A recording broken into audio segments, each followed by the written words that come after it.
What's up, guys? Hey, we had a wild weekend in Salt Lake. It wasn't quite what we expected.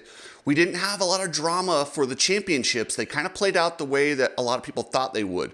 Whoever got the start in the West held on, and Deegan went out there, did exactly what he could do. But man, he had some drama too. He has a teammate that he doesn't get along with very well. I'm going to get into that. I'm going to talk about the eligibility rules, how stupid they are, and what they actually are. And don't forget, guys, if you want to win a trip to Thailand, where I will be for Mark Savage's world record attempt in August, go to Mark, M-A-R-K-S-A-V, at gmx.com. I believe the raffle tickets are $25, and he's going to be giving away a couple trips to fly you out to Thailand for these world record attempts, where I will be. Thanks, guys. Remember, the subscriptions always help. I really appreciate it. And yeah, let's get into this. You need people like me so you can point your fucking fingers and say, that's the bad guy. First thing I noticed about Salt Lake was Hayden Deegan was riding loose. There was zero pressure on Hayden Deegan, and he went out there and rode like he knew he had to win. He knew he could win, and it was his day. And he was like, hey, if something happens to Tom, I'm taking this title. If not, I'm just going to build momentum heading into the outdoor series. The one guy who didn't go along with that plan was Jordan Smith. Jordan Smith, he is signed with Triumph for next year. Last year, Jordan Smith and Hayden had that big blow up in the heat race where they're ramming each other. And it was really weird to see two teammates in a heat race going at each other that hard. Well, that was kind of put on ice for a while because they were on different coasts. Guess what?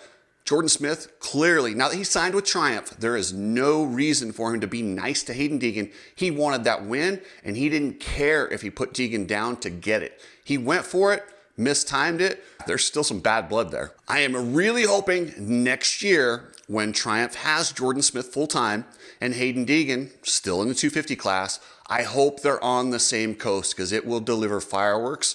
This is a budding rivalry, and Deegan is not a guy that will back down. He's not somebody that's going to allow some veteran to come in and push him around. Deegan gives it as good as he gets it. So Tom Vial held on for that championship. Now, I thought he had 1 year to defend, and then he had to go to the 450 class. I read the rules a little bit closer. Gosh, these rules are so stupid, by the way. I don't know why they exist. I kind of know why they exist, but just east-west, anyone can ride. That's how it should be. But you can stay in the 250 class for 4 years. If you win one championship, you can stay for 4 years.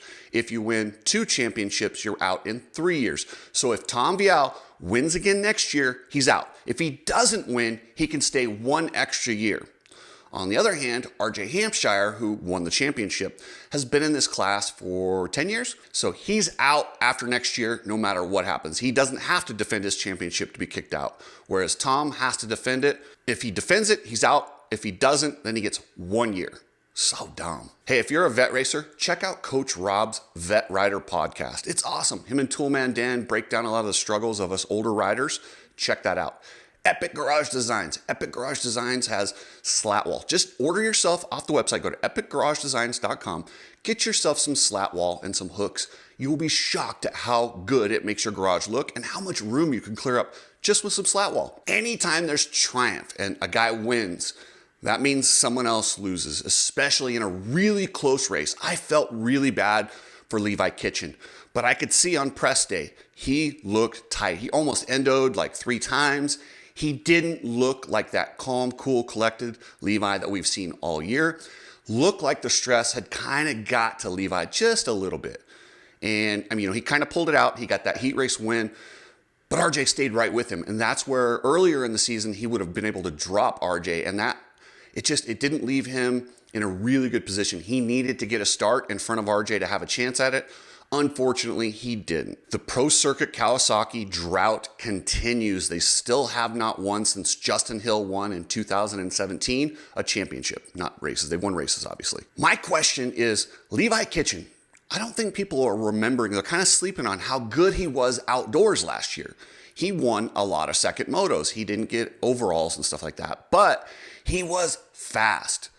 Can he emotionally recover? Because that's a huge dump. I mean, this last April and early May, he has been stressed out. It's underemphasized how much a championship battle takes out of your system, your endurance, Coach Rob could probably speak a lot more on what this does to your body than I can, but I can say this. It's really, really hard. They get one weekend off, and then they're right back out at Paula doing 30-minute plus 2-lap motos on a torturous track in the heat, outdoors. Yeah, there's not a lot of celebrations and not a lot of time to go on vacation. You don't really get to go to Hawaii and spend a week with your family.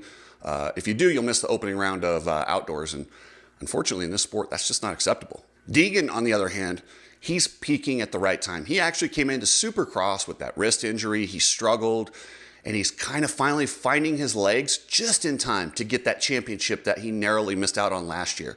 Remember last year, he took it all the way to the end with Hunter Lawrence? Well, you know what? Hayden Deegan wants that title, but he's got some serious competition. You got Levi Kitchen on that Pro Circuit Kawasaki, and I'm sure he'll ride just as good or better outdoors on that bike. Then you've got Triumph coming in with Joey Savacci, and Joey Savacci is a guy who's fought for this title quite a few times. And the two-time MXGP world champion in the lights class, Tom Vial.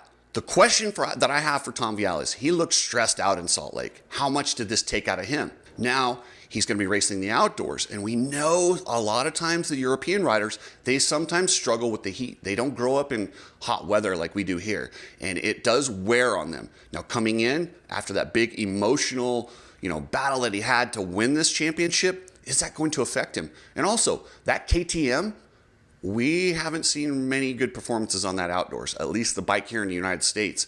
It's not that good, and until I see consistent wins on a non-sand track. I know Tom smoked everybody at Southwick, but that was very Europeanish. If I can see him win on a regular outdoor national track, say Colorado, Hangtown, Paula, then I'll be sold. But right now, I just don't think that bike's on par with the Kawasaki, the Honda, or the Star Yamaha. Speaking of Paula, I'll be there, guys, with Chris from Ride Strapped. We're camping out. Come see us. Come hang out.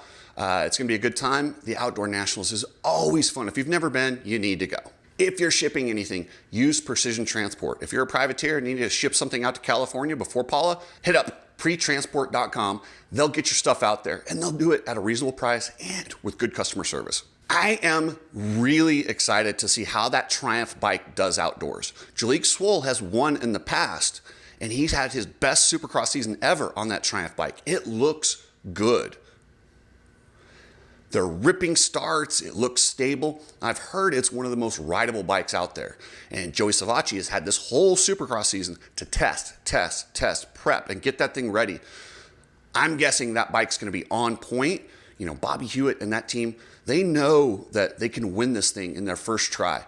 With Joey Savacci coming in there, or even Jalek Swoll, they know if they can get some wins early, build that confidence, they could be right in this title fight. They could probably be the first manufacturer. I'd have to look. I'm not a historian of the sport, but I don't believe there's, at least in modern motocross, a new team hasn't come in and won the championship on a new brand of bike that I know of. And no, Husqvarna and Gas don't count because they're essentially KTMs. And I'll tell you what, guys, these riders are in for a grind. 17 weeks until the end of SMX. They get 3 weekends off in the next 17 weekends. That's gnarly. And you're doing 30-minute plus 2-lap, then you're training in the heat. It's a gnarly grind, and they're about to hit that. The 250 riders in Supercross, they go half, so they get some time off to rest and recover. The outdoors, it's the same for the 250 guys as it is the 450 guys, and it is grueling. Makes me laugh when people say, would performance-enhancing drugs really help someone go faster? Absolutely. When you look at that kind of a schedule, I honestly think they should be allowed to take whatever they want, because it's almost unhuman to ask people to go 17 weekends with 3 off doing what they do outdoors. It's gnarly. Anyway, thank you so much for supporting the channel. I really appreciate it. We got 1 weekend off, and then we will be at the Paula National. Thanks, guys, and I will catch you later.